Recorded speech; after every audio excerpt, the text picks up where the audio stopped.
We escaped, but his whispers still haunt us. Ceramics die Bach. The storm had been stalking them for hours, its relentless fury battering the cracked windshield of Claire Winslow's aging SUV. The rhythmic thrum of the wipers was hypnotic, barely holding back the onslaught of rain that smeared the view outside into shadowy blurs.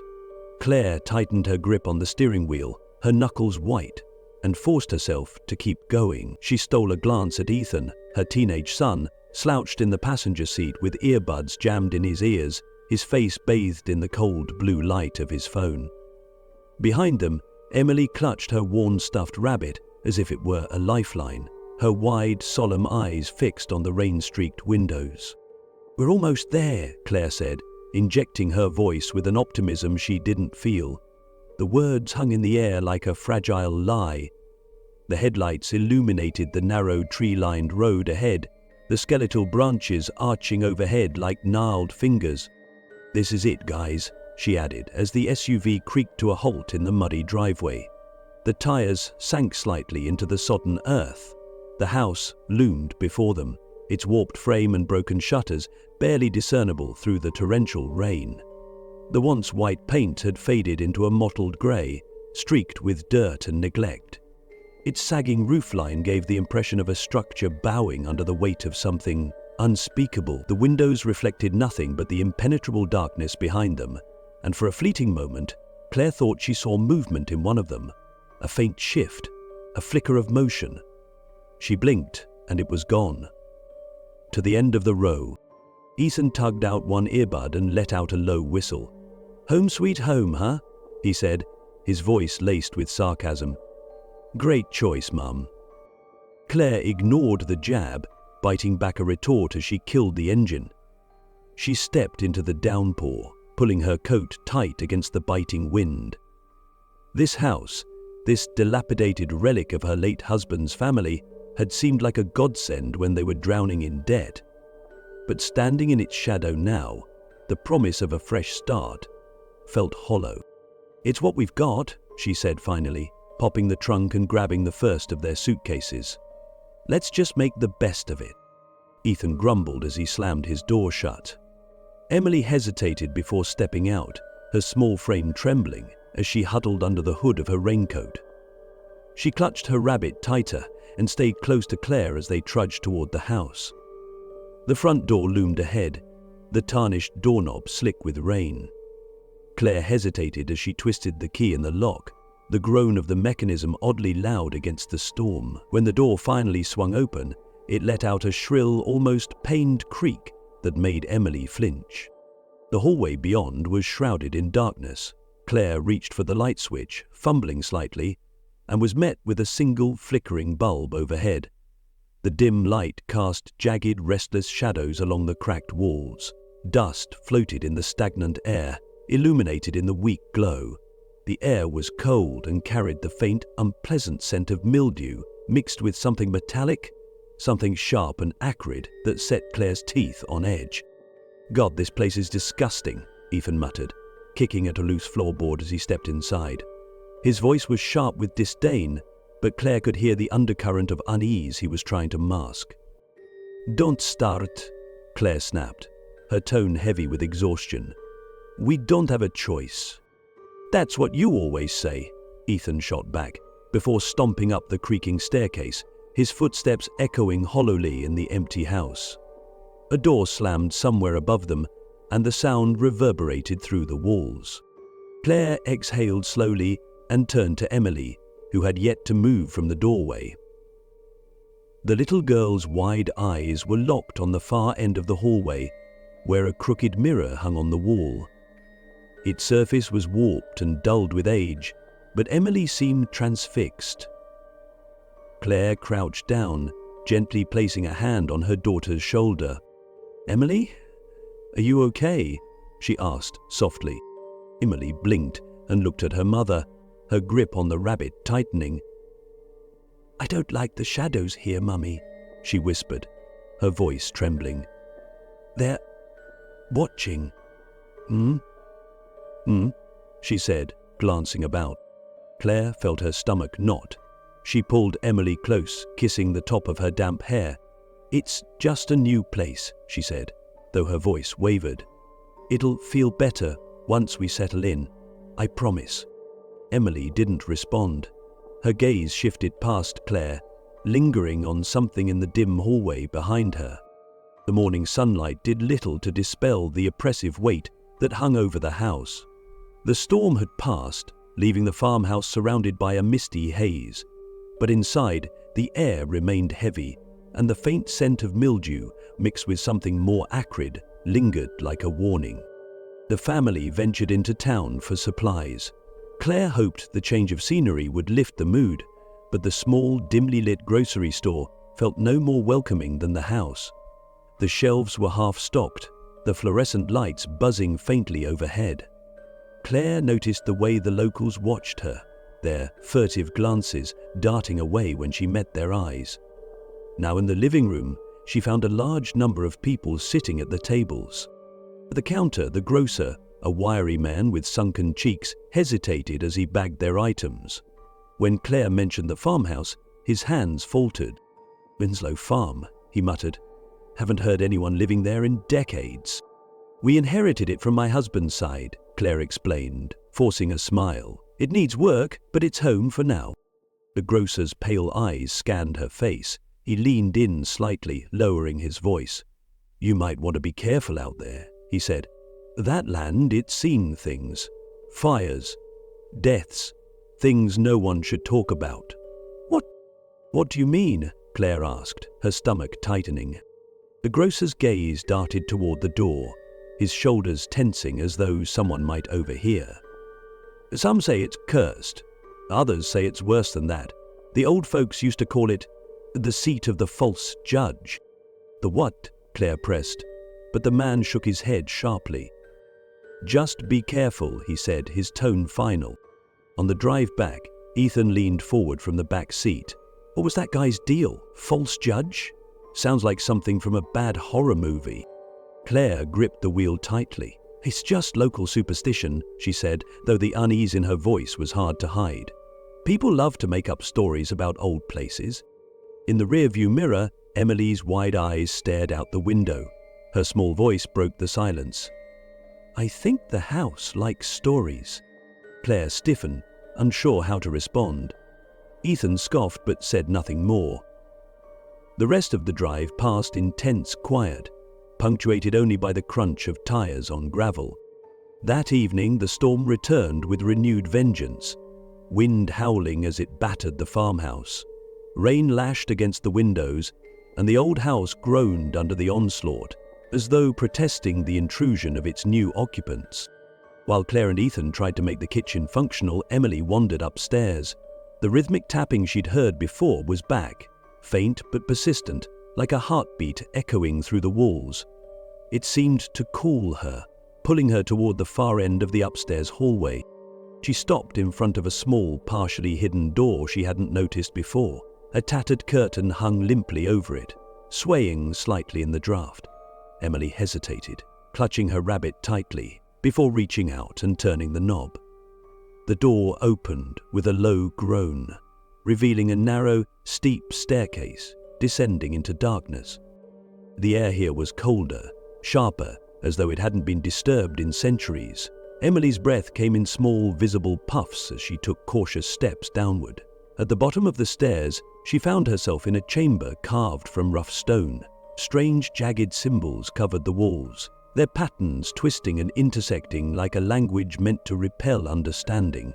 The room's center was dominated by a blackened altar, its surface gleaming as though scorched by fire. The air was thick and oppressive, carrying the faint scent of sulfur that burned her nose.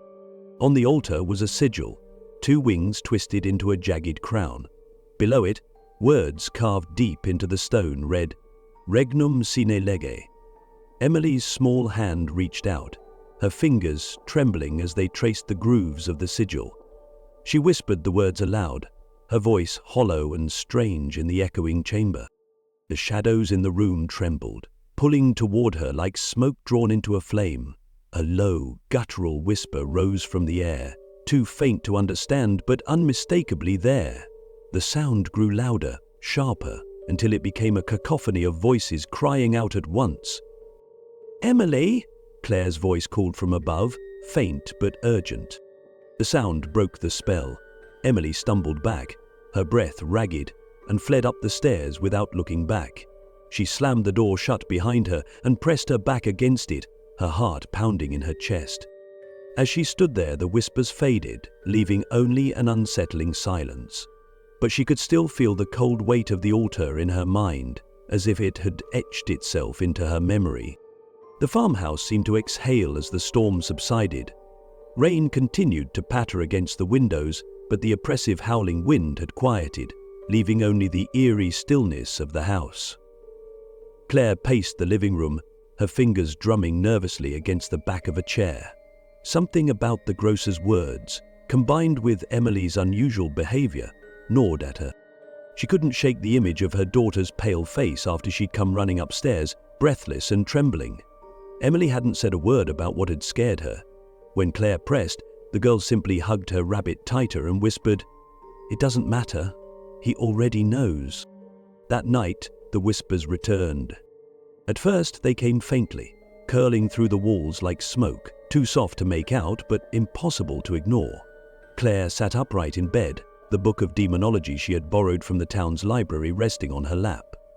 The pages were filled with arcane symbols and translations, and though she didn't fully understand what she was reading, the fragmented phrases, false judge, kingdom of disorder, bloodline bound, made her skin crawl. A soft creak came from the hallway outside her room, followed by the unmistakable sound of a child's voice. Claire's heart clenched. "Emily?" she called out, her voice steady despite the panic rising in her chest.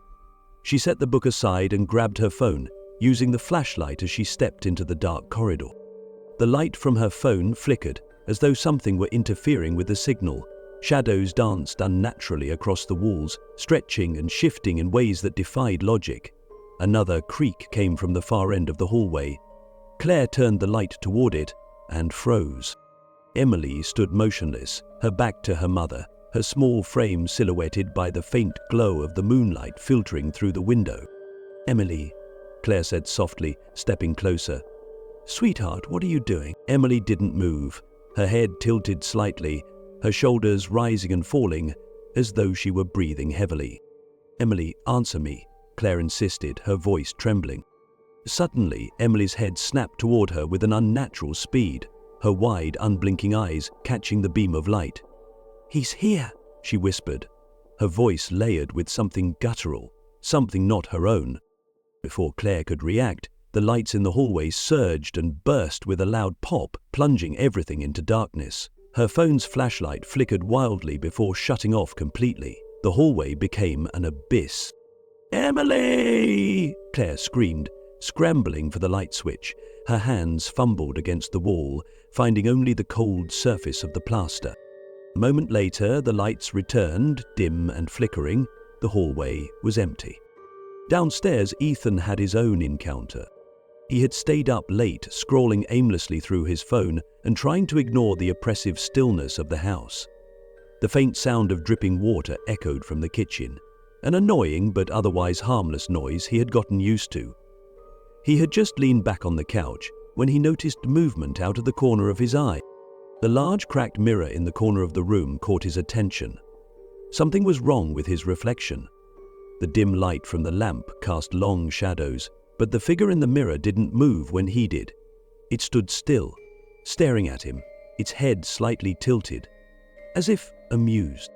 "Great, I'm losing my mind now," Ethan muttered, running a hand through his hair. The reflection's lips curled into a faint smile. Ethan froze, his blood turning cold. Slowly he turned to look behind him, expecting to see someone or something standing there. But the room was empty. When he looked back at the mirror, his reflection had returned to normal. But then the glass began to fog, as though something were breathing heavily against it from the other side. A single word appeared, written in the condensation: "Run." Ethan stumbled backward, tripping over the coffee table and hitting the floor with a loud thud. The noise startled Claire, who came running down the stairs. "What happened?" she demanded, rushing to his side. Ethan pointed at the mirror, but the fog was gone. The glass was clear, showing nothing but their reflections. His voice shook as he muttered, "There was someone in the mirror. It wrote something." "Oh." Claire knelt beside him, gripping his shoulder. "Ethan, you're scaring me. What did it write?" "Run," he whispered.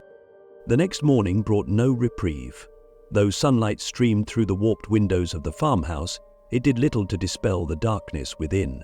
Shadows still seemed to cling to the corners of the rooms, and the oppressive chill in the air was worse than ever.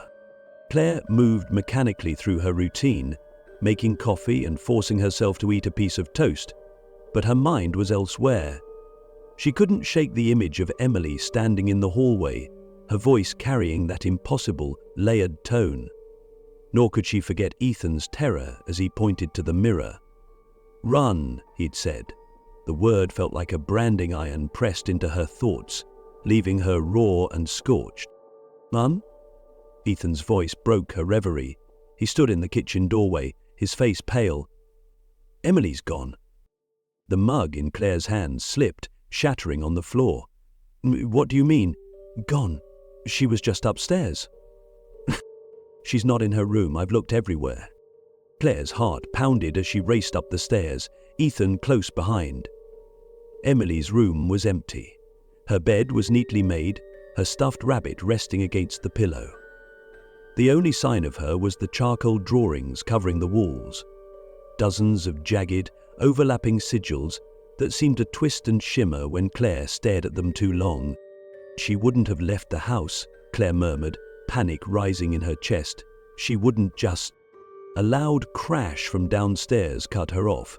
Both she and Ethan froze, their eyes meeting in shared fear. "That was the living room," Ethan whispered. He grabbed a fireplace poker as they cautiously made their way down the stairs. The sight that greeted them stopped Claire in her tracks. The large mirror in the corner of the living room had fallen to the floor, its glass shattered into thousands of jagged shards. In the middle of the destruction stood Emily, her bare feet surrounded by broken glass. She didn't seem to notice the sharp edges cutting into her skin. Her eyes were black as obsidian, her face expressionless. "Emily!" Claire gasped, stepping forward. "Sweetheart, what are you doing?" Emily tilted her head, her lips curling into a faint, eerie smile. "He said you'd come," she whispered. Her voice was soft, but the words felt like knives. "Who?" Claire asked, her voice trembling. "Who said that?" Emily's smile widened, revealing teeth that looked sharper than they should. "The judge." Before anyone could react, the overhead light flickered violently and went out, plunging the room into near-total darkness. Claire reached out blindly, calling for Ethan, but her voice was drowned out by a low, guttural growl that seemed to come from the very walls. The shadows close in. Claire fumbled for her phone, its weak flashlight cutting a narrow beam through the darkness. She swept the light across the room, her breath hitching as she caught glimpses of movement. Shadows slithering along the walls like living things. "Ethan!" she shouted, her voice echoing unnaturally. "Where are you?" "There's always a choice." "I'm here." His voice came from her left, shaky but close. She turned the flashlight toward him, relief flooding her as she saw his figure crouched near the couch. But that relief was short-lived as she realized Emily was no longer standing in the center of the room. "Where is she?" Claire whispered, panic clawing at her throat. "Where's Emily?" The growl returned, louder this time, resonating through the floorboards. The sigils on the walls flared to life, their crimson glow casting eerie, shifting patterns across the room. Shadows erupted from the edges of the light, twisting into grotesque, half-formed shapes with elongated limbs and eyeless faces. They moved with impossible speed, their forms flickering like dying flames. Ethan screamed as one of the figures lunged toward him, its skeletal hands outstretched. Claire grabbed a nearby lamp and swung it wildly, the glass shattering as it passed harmlessly through the shadow. The entity paused for a moment, its head tilting unnaturally before vanishing into the air. Get to the basement, a voice shouted from the doorway. Claire spun to see Father Gabriel and Dr. Hales standing there, both clutching relics that glowed faintly in their hands. Gabriel's face was grim, his eyes scanning the room for the source of the growls. "We have to get to the altar. It's the only way to stop this." "Emmeline's gone," Claire cried. "We can't leave her." "She's still here," Hales said, his voice urgent. "Belial has her, but he hasn't fully taken her yet. If we act now, we can save her." The group moved quickly, navigating the twisted corridors of the house as the shadows pursued them. The air grew colder with each step, their breaths visible as they descended into the basement. The narrow staircase seemed longer than Claire remembered, the stone walls pressing in on either side. At the bottom, the altar awaited, its surface gleaming as though freshly scorched. The room pulsed with an unnatural energy, the symbols on the walls glowing brightly. Emily stood in front of the altar, her small frame dwarfed by the oppressive atmosphere. She turned to face them as they entered, her black eyes reflecting the red light. "You're too late," she said, her voice echoing with a chorus of others. "He's already here." The ground beneath their feet trembled as a low, guttural roar filled the chamber. The shadows in the corners coalesced into a towering figure, its skeletal wings stretching impossibly wide. Belial's form was monstrous, his face flickering between beauty and horror, his molten eyes locking onto Claire. "Choose," the demon intoned, his voice vibrating through the air. "The boy or the girl. One will be mine." The farmhouse felt alive, pulsing with an oppressive energy that seemed to squeeze the breath from their lungs. The towering figure of Belial loomed over the altar, his skeletal wings stretching outward, the edges of his form flickering like a dying flame. His molten eyes bore into Claire, his voice reverberating through the chamber. "Choose," he intoned, his voice layered with guttural tones and a whisper that seemed to crawl under the skin. "The boy or the girl. One will scream for eternity, and the other will wish they had joined them." Claire staggered backward, her knees threatening to give out. The ground beneath her feet trembled, cracks forming in the stone floor and glowing faintly with an ominous red light. Ethan stepped forward, clutching the fireplace poker he'd grabbed from upstairs. His hands shook, but his voice was steady. "You're not taking either of us," he said, glaring up at the monstrous figure. Belial's molten eyes shifted to him, his expression twisting into a grotesque parody of amusement. "Such bravery," the demon growled, the corners of his twisted mouth curling upward. "Do you think that piece of metal will protect you? Do you think you matter? I could unmake you with a thought." A shadowy tendril lashed out from the corner of the room, striking Ethan and flinging him across the chamber. He hit the wall with a sickening thud, crumpling to the ground. "Ethan!" Claire screamed, rushing toward him, but another tendril shot forward, wrapping around her ankle and dragging her back. She clawed at the floor, her fingers scraping against the rough stone, but the force was relentless. "You cannot save them," Belial hissed, stepping closer. His form flickered, shifting between monstrous and human. For a moment he bore the face of Claire's late husband, his voice soft but dripping with malice. "You couldn't save him. You couldn't save me. And you won't save them." "Hey?" Caspar asked, rising to his feet. "Claire!" Father Gabriel shouted, snapping her out of the demon's thrall. He stood near the altar, his crucifix held high, glowing faintly in the crimson light. "We can weaken him, but we need you." Dr. Hales stood beside the priest, frantically flipping through the ancient book of exorcisms. "Focus on the sigil," he yelled, pointing to the glowing symbol carved into the altar's surface. "That's his tether. We have to break it." Claire forced herself to her feet, her heart pounding. The shadowy tendril around her ankle tightened, burning her skin, but she pushed through the pain. She grabbed a nearby shard of broken glass and slashed at the tendril, which recoiled with an ear-splitting shriek. Staggering toward the altar, she locked eyes with Emily. The little girl stood motionless, her blackened eyes fixed on Claire. "He's in my head," Emily whispered, her voice laid with something alien and monstrous. "He says he'll make you choose who dies first." Claire knelt in front of her daughter, her hands trembling.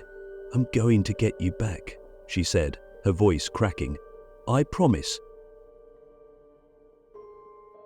Emily's lips twitched into a faint smile.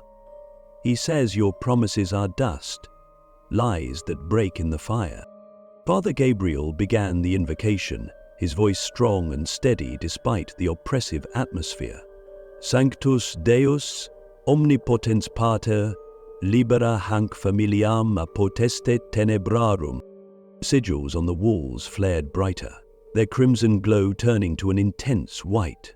Belial roared, his skeletal wings spreading wide as the shadows around him writhed and twisted. "You cannot bind me!" he thundered, his voice resonating like a storm breaking over a desolate field. "I am freedom! I am chaos! I am what you hide from when the lights go out." The demon lashed out with his tendrils, striking at Gabriel and Hale. One tendril wrapped around Gabriel's arm, pulling him off balance and slamming him against the altar. The priest cried out, but held his ground, clutching the crucifix tightly as he resumed the prayer. The shadows around the room surged toward Belial, coalescing into his monstrous form as the light from the sigil consumed him. The demon's wings collapsed inward, his body disintegrating into a swirling mass of smoke and ash. With one final, deafening roar, he was pulled into the void, leaving only silence in his wake. Claire collapsed to the floor, her body trembling as the relic fell from her hand. The chamber was silent now, the oppressive energy dissipating like a receding storm. She looked up to see Emily lying motionless near the altar. Crawling toward her daughter, Claire pulled her into her arms, tears streaming down her face. "Emily?" she whispered, her voice cracking. "Sweetheart, please wake up." Emily's eyes fluttered open, their dark hue replaced with their natural color. She looked up at Claire, her voice faint. "Mummy?" Emily's face softened. She stopped, holding her daughter tightly. "I've got you. I've got you. I've got you." Ethan stumbled toward them, bruised but alive. He sank to the floor beside Claire, wrapping his arms around both of them. "We did it," he whispered, his voice thick with emotion. "We're okay." Father Gabriel and Dr. Hale exchanged weary glances, their faces pale with exhaustion. "He's contained," Gabriel said quietly, "but this isn't over." Claire looked up, her expression grim. "What do you mean?" Hale sighed, closing the ancient book. "Belial isn't destroyed. He's bound. For now. But as long as the sigils exist, as long as there's pain and division, he'll always have a way back." Hale exhaled. The family left the farmhouse the next morning, the rising sun casting long shadows over the crumbling structure. As they drove away, Emily turned in her seat, her eyes lingering on the house growing smaller in the distance. "He's still there," she whispered. "He's waiting." Far away, in a bustling city, a man stumbled across a strange antique store tucked into a narrow alley. On a dusty shelf sat a small iron box, its surface engraved with a jagged crown surrounded by twisted wings. The man picked it up, his fingers tracing the sigil as a faint, guttural whisper filled the air. "A kingdom without law. Fuck hipper. My new patients came straight out of a slasher movie." Between September 2018 and January 2019, 47 inmates died under suspicious circumstances while in the custody of the Louisiana Department of Public Safety and Corrections. Each of these inmates passed away in their sleep, and each had suffered catastrophic internal injuries immediately prior to death. These injuries were uniformly severe and have consistently been described as nonsensical. In one case, the ulna and radius in both the left and right arm had been shattered into what the coroner described as powder. Another inmate's Achilles tendons had been snapped and somehow tied into bow-shaped patterns. The details of the surgery no one knew, but they had to be to save his life. Yet another inmate's ribs had been cracked and relaid in a crisscross pattern. One inmate's leg bones had been removed entirely. Other inmates suffered injuries such as burst organs, severe brain bleeds, and all manner of severe internal injuries. The most shocking injury, however, was inflicted upon an inmate whose spine was somehow tied into a knot. Despite the incredible severity of these internal injuries, none of the victims exhibited any sign of external injury. None of the investigating authorities noted so much as a bruise on any of the bodies. In the absence of additional evidence, the deaths were officially determined to be of natural causes. Shortly after the last death was classified as natural, facility staff members began to die under similar circumstances. This development necessitated further investigation. Upon review, each of the inmates in question had been sentenced for similar charges. While the charges themselves varied somewhat, it is accurate to say that each and every individual, both inmate and staff, had at minimum been accused of a predatory offense. It is important to note that each individual reported debilitating nightmares in the days leading up to their deaths. The nightmares were so disturbing that many of the incarcerated victims confided details of these nightmares to the department therapist prior to passing away. The sheer number of bizarre deaths, combined with the exceptionally disturbing injuries and consistent details of the nightmares themselves, alerted the therapist in question to the possibility that something extraordinary was occurring. Since this individual is agency involved, for additional details review the file of Inmate 66, Ward 2, the Unicorn, he was able to contact his agency support liaison with his suspicions. Based on the details provided, AHNSAS quickly determined that the deaths were in fact targeted murders committed by an individual who possessed the ability to learn of these offenses independently and avenge them by the target's dreams. Simply put, the organization was dealing with a serial killer operating on non-physical realms of reality, in other words, on the astral plane. The agency launched an immediate investigation utilizing B-class agents, a unique category of field agent capable of working with and occasionally manipulating non-physical planes. When the investigation concluded, even the most seasoned agency officials were surprised to learn that it was not one perpetrator, but two. The individuals, later identified as Lucy M. and Jesse K., were successfully apprehended by B-class agent Merrick A. In a move that is not unexpected for an individual of his temperament and behavioral idiosyncrasies, Merrick requested to immediately train and commission Lucy and Jesse as T-class agents assigned to him.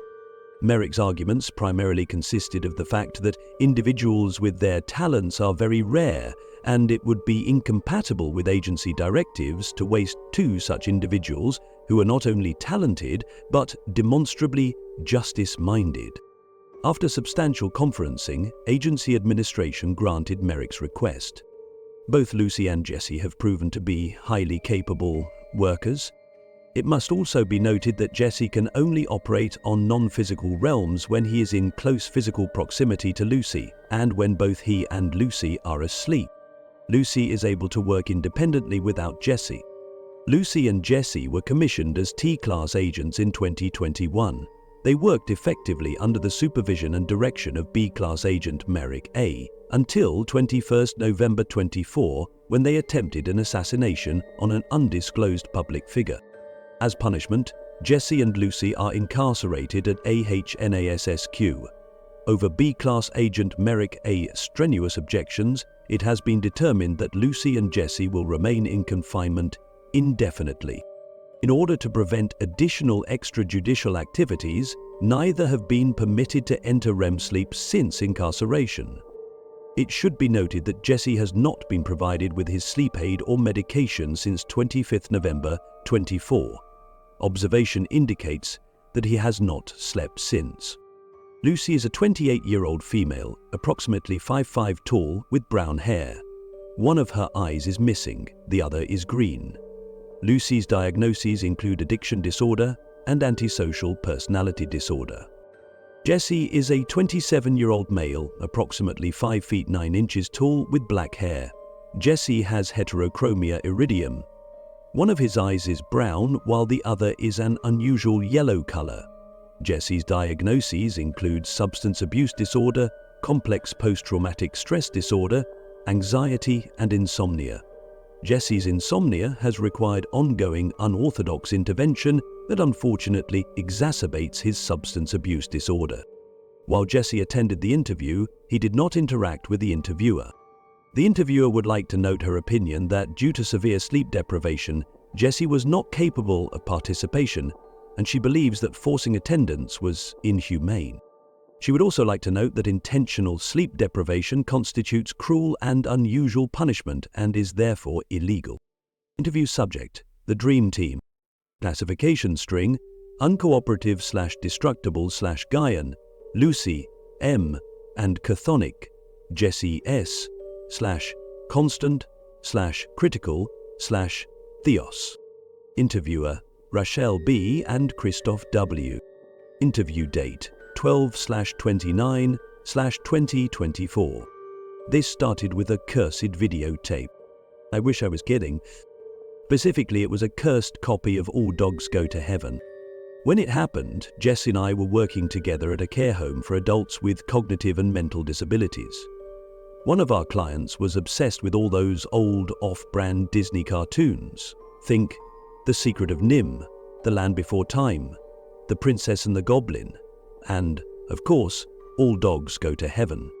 The client's birthday was coming up, so Jesse and I went thrift store hunting for VHS copies of those kinds of movies. We watched all the tapes to make sure they still worked, and we did it together because there's nothing quite as depressing as watching kid movies late at night all alone. There's also very little that's quite as fun as watching old kid movies late at night with a friend, so that's what we did. I really enjoyed it. I'd grown up on those kinds of movies. I loved them. Funnily enough, All Dogs Go to Heaven had been my favorite animated movie of all time. So Jesse and I watched it together after work one night. He fell asleep halfway through, right there on my couch. I didn't wake him up. We were both overworked, but he was even more overworked than me. He was also a caregiver for his grandfather. The guy couldn't catch a break. He worked on the clock and off it, non-stop. I was fine. I finished the movie by myself and let him sleep. I've seen that movie probably 2,000 times. I could recite it the way other people recite the Lord's Prayer. So trust me when I say the movie was perfectly normal, exactly as it was supposed to be, scene by scene and minute by minute, until the very end. Instead of segueing into the credits, the tape blacked out. Then it started playing a sequence I'd never seen. So that client I told you about, the one we bought the tapes for in the first place, the scene was about her. It showed her as a very small child playing happily in her room. Don't get me wrong, this wasn't a recording, it wasn't live action, it wasn't like someone had accidentally taped over the VHS. It was still a cartoon, an animated scene rendered in the exact style and color palette as the movie itself. And in this colorful, beautifully rendered cartoon scene, something terrible was done to my client by someone I didn't know, someone I'd never seen. When that horrendous scene concluded, I was full of rage, like an angel of retribution on steroids. Well, no, not an angel. A demon. It would take forever to tell you even half of what happened, and I am too goddamn tired to even think about it. The shortest way I can put it is this: that scene, however it came to be, showed me a person being hurt by an abuser. I was able to use the information from that scene to uncover a very real atrocity that had been inflicted on my client. Once I figured out who the inflictor was, I was able to track him down. From that point, let's just say I took matters into my own hands. But I'm getting way ahead of myself. I told you it was a curse videotape. That's not actually correct. The curse wasn't on the tape. The curse was on Jesse. He accidentally passed it on to me. That tape just facilitated the transfer. I don't know how. It doesn't really matter. Again, it would take too long to explain everything. You don't let me sleep enough to give a full explanation. But basically, Jesse had been dealing with visions of people, although I hate calling them people, hurting and even killing their victims his entire life. In ways I don't want to explain right now, it was an intergenerational family curse cast by an entity called Karachor. I didn't know that then though, because Jesse slept through that scene. And it's not like I knew how to tell him what I saw, so I didn't even try. That's too bad. If I'd said something, anything, nothing would have gone wrong. But it's not really in my nature to confide in anyone, especially not about things that make me feel crazy, or about things that make me feel good. That curse made me feel really fucking good. The curse has two parts. First, you see something horrific. Second, you have to take action to punish the person who did it. If you don't live very long. In all of these cases, one can tell a story to justify the alleged virtues. So basically the curse is this: if you see something, do something, or die. Unlike real life, doing something about it is very easy because the ability to do something is folded into the curse. When you see this horrific incident, it incites rage. The rage opens a channel to the offender's mind that you can only access when you are both asleep. Dream to dream. Your dream drills a tunnel into theirs. Once you're in their dream, you have all the power. There is something profoundly addictive about turning a rapist into something powerless. I don't know if you know this, but you can do crazy stuff in dreams. You can tie people's bones in knots, turn their organs inside out, skin them, smash them, boil them, break them, aerosolize their intestines. You can make it as quick or as slow as you want, as painless or as painful. I preferred to inflict as much pain as possible. Later on, I learned to enjoy humiliating them too. Everything that happened to me was all happening to them. What you do to them in the dream happens to them in real life, with one exception: it doesn't leave any marks on the outside. That's how I got away with it for so long. So Harry said, when the police gave him control, I'm getting ahead of myself again. The curse, we need to talk about how it travels. You know how that curse travels? Through love. You can only pass it along to someone you're in love with. Nice, corrupted little twist on the only thing in existence that actually matters. So I used to love poetry in high school. I lapped up poetry like it was a pool and I was dying of thirst. I swear, there was a poem that reminded me of this curse. I thought the poem went like this. All men curse the things they love. The scent survives their clothes, but the rose's scent is bitterness. To him that loved the rose. But that's not how it goes, which makes sense, because let's be honest, what I just recited doesn't make any sense at all. It's not even that I got it wrong. I somehow combined two poems. I transposed a misremembered Oscar Wilde line. That line actually goes, each man kills the thing he loves, onto a Francis Thompson poem. Francis Thompson's poem actually goes like this. F. You were. The fairest things have fleetest end. Their scent survives their clothes, but the rose's scent is bitterness. To him that loved the rose. Anyway, real or not, misremembered or not, my butchered poem about men cursing the things they love reminded me of Jesse. When this started, Jesse and I worked at a residential home. I already told you that. Our clients' stories aren't mine, so I'm not going to share them. That's something you should try to learn. But I will say that most of my clients had suffered serious trauma. Many of them had a predator in their pasts, and sometimes in their present. I started using that dream channel to murder the people who had hurt my clients. There's no point mincing words. I was a serial killer. When Jesse finally found out, he was devastated. He wasn't angry with me. Jesse is gentle that way. He blamed himself for it. He still does. That still makes me hurt. Helmich to Helmich, Parenza countered. That's when he told me everything. He'd had this curse his whole life, yet he never killed anyone. Not because he wasn't tempted. Jesse is a much better person than me, far more concerned with justice and duty and care than I've ever been. Of course he was tempted. But he never killed anyone because this was a hereditary curse, and as a result, he had seen the consequences of falling into the curse with his own eyes. His exact words were, once you start, you can't stop. And if you try to stop after you start, something comes for you. Its name is Karakor. You never want to meet Karakor. It's better to die than let him take you. I believed Jesse. The problem was, I'd already started. For his sake, I'd tried to stop. But once you start, you can't stop. Again, it would take hours to tell you everything that happened, and I am so fucking tired. But long story short, I ended up nearly dead. Jesse saved me by sacrificing himself. I watched him die. 2 days later, he came back. Everything was wonderful for a day or so. We thought the curse was broken, that we were both free and could live normally. About 3 days after he came back, I noticed that Jesse hadn't slept at all. Soon, we both realized he couldn't sleep at all. When you can't sleep, when you can't even have micro naps, you start to fall apart really fast. Jesse started to fall apart. He fell apart to the point where he started to die again. It was because of Karakor. Jesse is the only person I love. I was desperate. I'll spare you the long story and give you the shortest version possible. I found Karakor.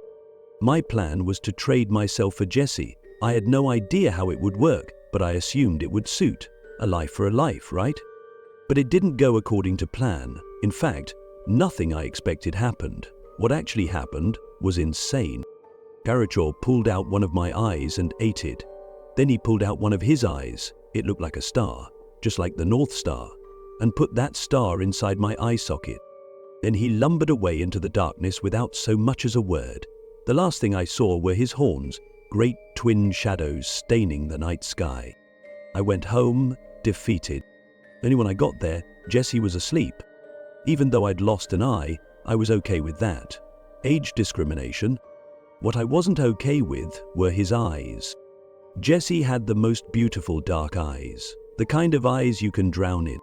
When I returned from my meeting with Karakor, one of his eyes was still dark and beautiful as ever, but the other was bright and gold as a polished coin. I thought that was the end. Only nothing is ever the end. Not for us. Within a week, Jesse had stopped sleeping. A couple of days after that, he was falling apart again, dying from lack of sleep. One of my least favorite things about life is you are always engaged in negotiations. Even if you don't know what you're negotiating for, even if you don't understand the negotiations, even if you don't realize you're negotiating, you are every minute of every day.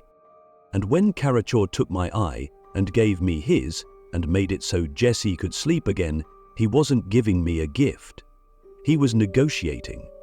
By exchanging his eye for mine, I'd agreed to negotiations. My side of the bargain I had no idea I'd struck was to continue murdering people in their dreams in exchange for Jesse's continued health. By the time I finally figured that out, Jesse was almost dead, but he was still awake and aware enough to cry when I slipped into my cursed death sleep. I was crouched over him when I felt air strike my skin and lifted me off my feet. I distinctly remember his soul saying, "Be gone." When I surfaced after committing yet another murder, he was still crying, but otherwise he was healthy. More importantly, he slept that night. Karakor came to me in dreams after that. Every time he appeared in my dreams, he gave me a target, showed me visions that gave me everything I needed to locate and kill my victim. This was a problem for me. You see, Karakor was not as discerning as I was. I'm a bloodthirsty killer, I'll admit it, a vigilante from hell, but even I have limits. I limit my killing sprees to predators. Karakor did not respect those limits, not at all. So I reopened negotiations. The results were I got to pick who I killed, but Jesse had to join me. You have to understand that Karakor has always wanted Jesse. At great cost to himself, Jesse denied Karakor his entire life. I undid his denial, took away his agency, his consent. But I didn't do it because I wanted to. I did it out of love. That's not an excuse, it's not a defense, it's just a fact. I did it because I love Jesse. I did it for Jesse. Jesse will do and has done everything for me. He's done things I asked for and things I haven't, all for love. He never resented any of it. But he resented this. He resents it so much that I think he wishes he never loved me. But I had no choice. It was do or die. That's the curse. See something, do something. And now both our lives depended on Jesse doing something. It was something he had refused to do his whole life up until that point. But refusal was no longer an option. If he refused, we both died. He knew it. Even if he stopped loving me, even if he hated me, I don't think Jesse would ever want me to die. So he became a dream killer too, not because he wanted to, but just because he loved me. I got a job booking inmates into a big regional jail, ironic, I know, and that made it very easy to find targets. Once I was on top of that, the records for past offenders were perfectly accessible. And after that, specifically after seeing the abuses perpetuated on inmates who deserved it, and many more who didn't, it was only a matter of time before Jesse and I started going after the guards. By that time, I could fully control my dreams and direct the creation of the dream channels. I could travel. I could bring Jesse with me. I could see things, secrets and hidden actions and forgotten memories that no one without my abilities would ever see. I uncovered terrible things that have been buried and concealed. I saw things that have never seen the light. Unless you count the light of my starry eye, that's what my eye looks like in the death dreams, a bright and blinding star that sees all and burns what it finds wanting. Yes, he couldn't handle it. He tried so hard, but he simply could not cope. You know, we're talking breakdowns, anxiety attacks, outbursts, mania, psychosis. Anything and everything you could think of went wrong with him. And it was my fault, all my fault, because I was traumatizing him, not because I wanted to, because traumatizing him was the only way to keep him alive. I guess it's not surprising that he eventually refused to sleep. After a particularly and admittedly unnecessarily brutal murder that I take full responsibility for, he promised to never sleep again. To that end, he tried to take his life. I stopped him, but he was in the hospital for days. Meanwhile, Karachor still had his errands for me to run. I was fully capable of running them alone, but that wasn't enough. A solo effort, after all, wasn't our deal. Finally, Karachor came to me in a dream and said if Jesse and I didn't start working together again, and soon, he would start assigning targets again. And I already told you Karachor's targets tend to violate my own boundaries. Second floor. When Jesse finally got out of the hospital, he didn't try to kill himself again, thank God. But he still wanted to sleep as little as possible. I didn't support him in this. I mean, how could I? One night, he begged me to just let everything go, to end ourselves together and move on to whatever comes after. Even if nothing comes after, he said, at least we'll be free. But I couldn't do that. I couldn't lose Jesse. I still told him that. So in order to keep himself from sleeping, and in doing so, prevent me from utilizing him in my death dreams, he intentionally developed a raging meth addiction. Because he wasn't sleeping, Karachor got to call the shots. He was assigning death errands to me nightly, making me see all kinds of things. If you see something, do something, right? If you see something without doing something, you die. Only I wasn't allowed to do anything without Jesse. But no matter what Karachor showed me, and no matter what I said or did to Jesse, he still wouldn't sleep for more than a few minutes at a time. I was desperate. I couldn't lose Jesse. I can't lose him.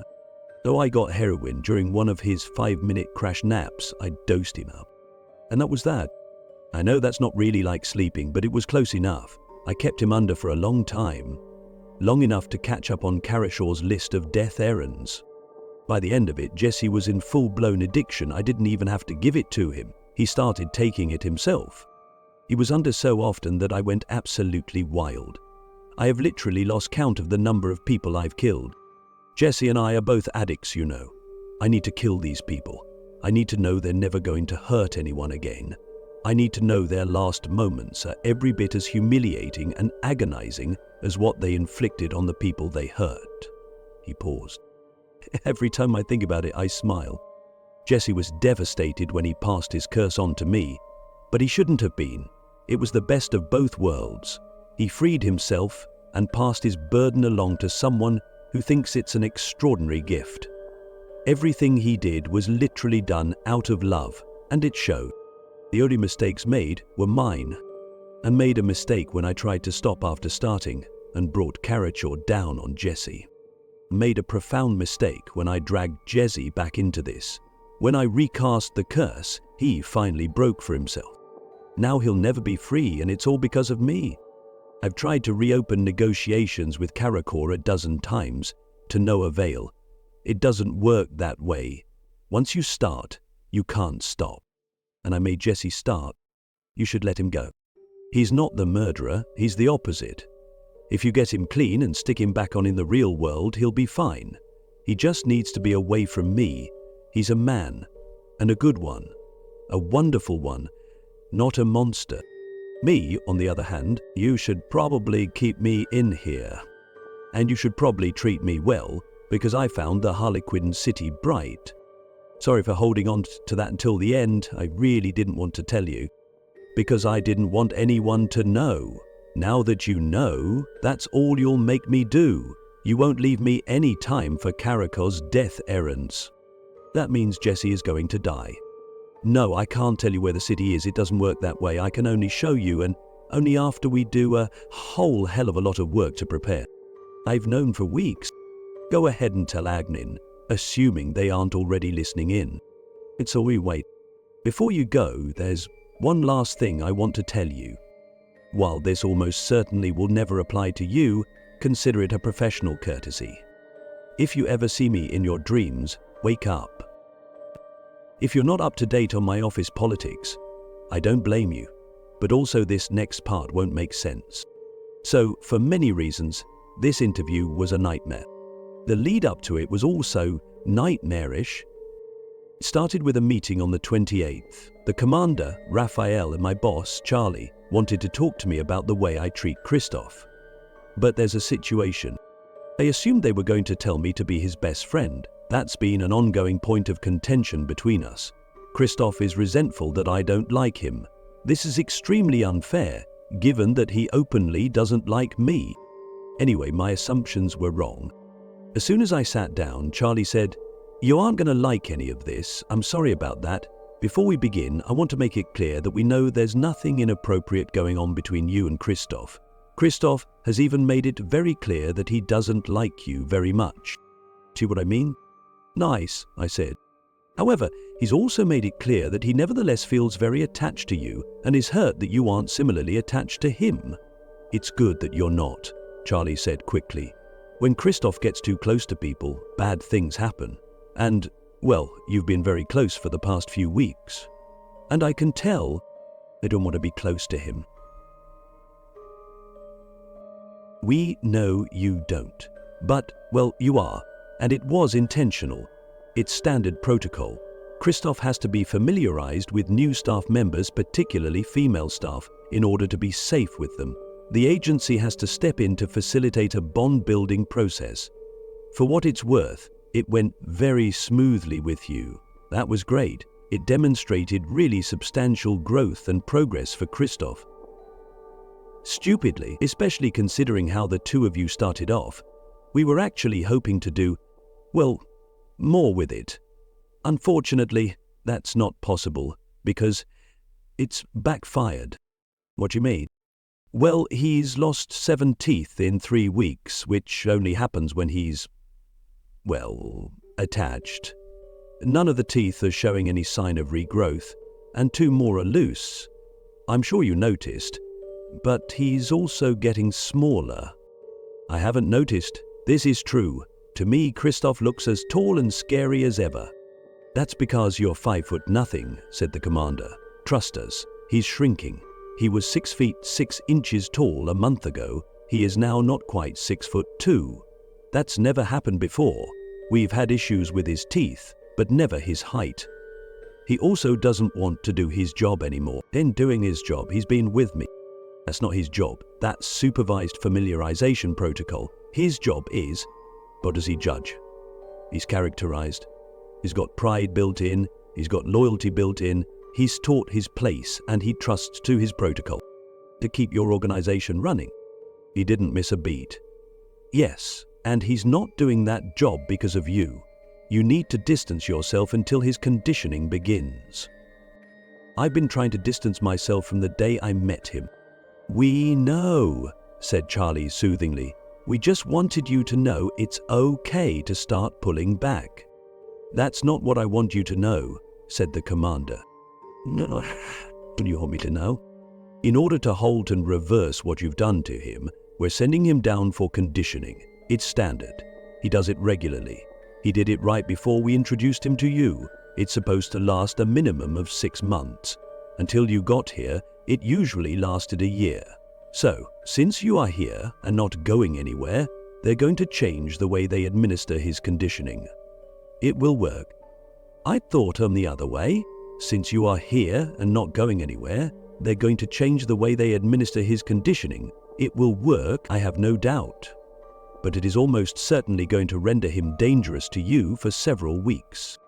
It's going to be dangerous enough that the director doesn't want you in the same ward together, added Charlie.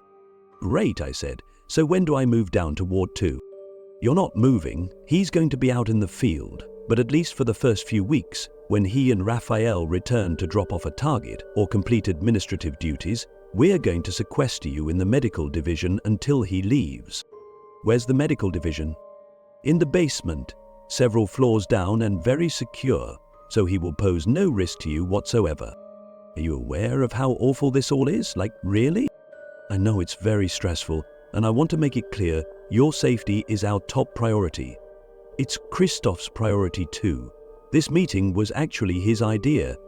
He wanted us to warn you about the after effects of the conditioning process. Don't discuss it with him, Raphael said. He specifically asked us not to broach the attachment issue, but we feel it provides necessary context to the disruptions you'll soon be facing.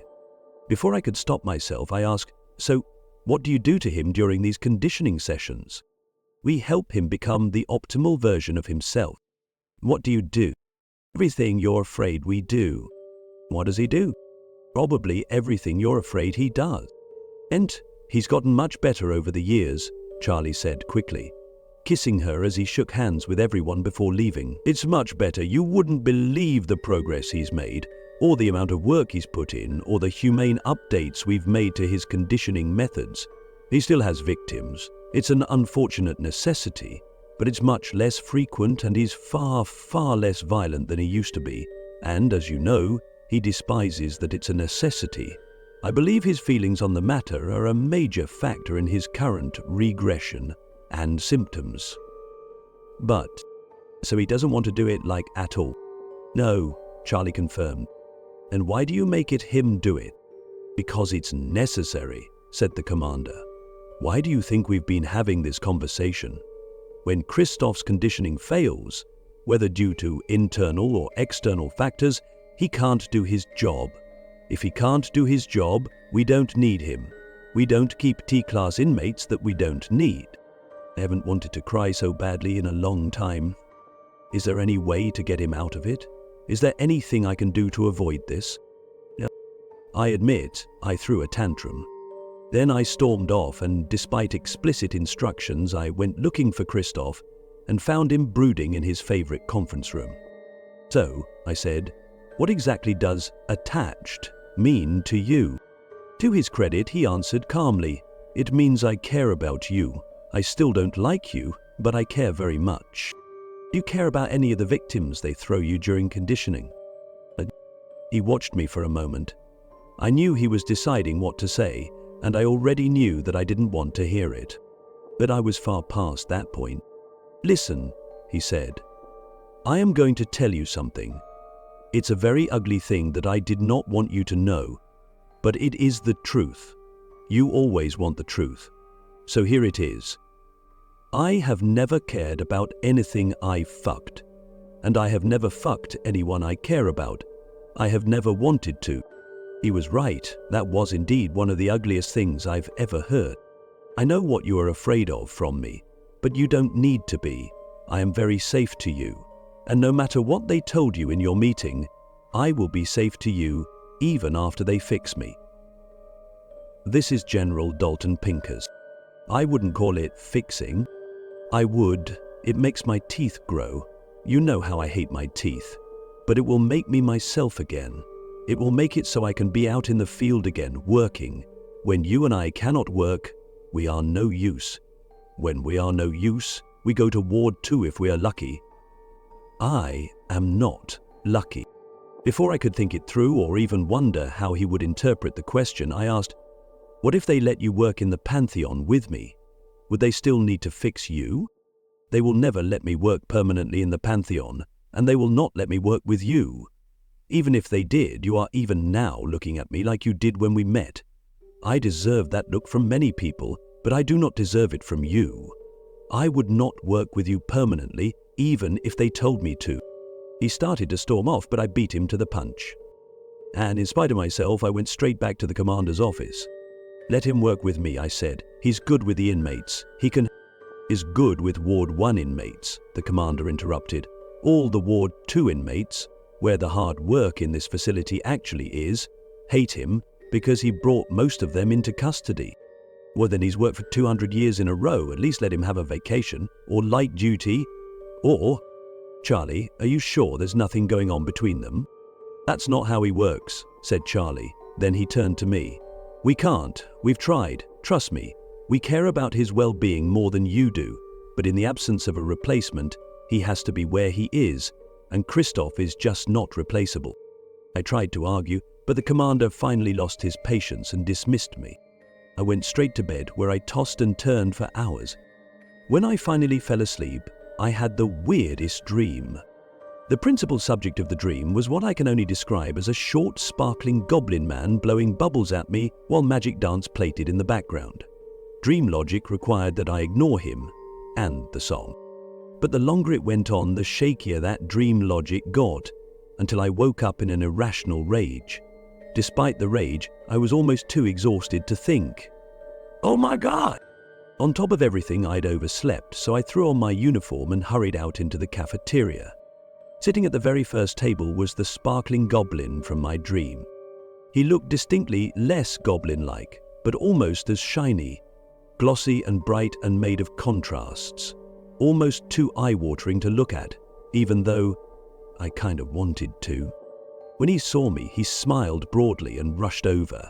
"Pleased to meet you. I'm Merrick. I'm a B-class agent. You know what those are, right? You've read the handbook? Great. Call me Mary. I saw you in your dreams last night. Your dreams are so boring but so stressful. How do you manage that?" I don't really know why. Maybe because I was scared. Maybe because I was exhausted. Maybe because he was overwhelming. Maybe because Christoph's words were still echoing in my head. But I started to cry. I was mortified, but Mary shrugged it off. "At least you didn't panic. Half the newbies lose their minds when they meet me for real after meeting in dreams," Yevna said. "But still, do you go in everyone's dreams?" "Yes, I know it's rude, but I like doing it, and I'm in doesn't stop me, so I do it." Then he explained that he was here to attend the interview for the dream team. "It's not that I don't trust you, I do. I've heard you're very inmate-friendly, which makes sense, since you're an inmate. But beyond that, I've heard great things. Jesse and Lucy aren't even worried, but we're close, them and I want to make sure they feel supported, especially under the circumstances. So I'm here, and I get to meet you too. You're great, really. I heard you got the Harlequin back into containment." "The Harlequin put himself back into containment," Christoph said, sliding into the chair between me and Mary. "But she did very well." "Christoph," Mary said heartily, "I saw you in your dream last night." "Yes, I know, I would apologize, except I warned you last time." "Oh, no apologies. It was very... This is your last warning." "Gotcha, no offense. So does that mean you're... Wait, are you shorter?" "Yes, skinnier too, and down 7 teeth." Mary frowned. "Is that why they recalled you to the Pantheon?" "No, they recalled me to the Pantheon because this new interviewer here keeps breaking the rules. I am supposed to keep her from breaking them, but she breaks them anyway, so I don't know why I am here. I belong in the field." I tuned out, daydreaming about sleep, and I only tuned back in about 10 minutes later, after they started fighting. I tried to slip away discreetly, but Christoph took the opportunity and followed. "I hate him," he snarled. "I hate him." He's going to be in our interview today. He swore and stalked off. But when we all convened 3 hours later for the Dream Team interview, Charlie wouldn't let Mary into the room. I was relieved. I was much less relieved after Lucy disclosed that she knew the location of the City Bright. I was even less relieved when she and Jessie were taken down to medical for sleep aids. I was less relieved than ever when I learned that Christoph's conditioning is scheduled to begin on Friday. I was least relieved of all when they told me I'm interviewing him on Thursday in order to extract information necessary to ensure his conditioning is successful. I think I'm going to refuse. I don't know how yet. I don't know what will happen when I do. But just like Lucy, even I have a limit. And willingly facilitating Christoph's redevelopment into the worst version of himself is well past it.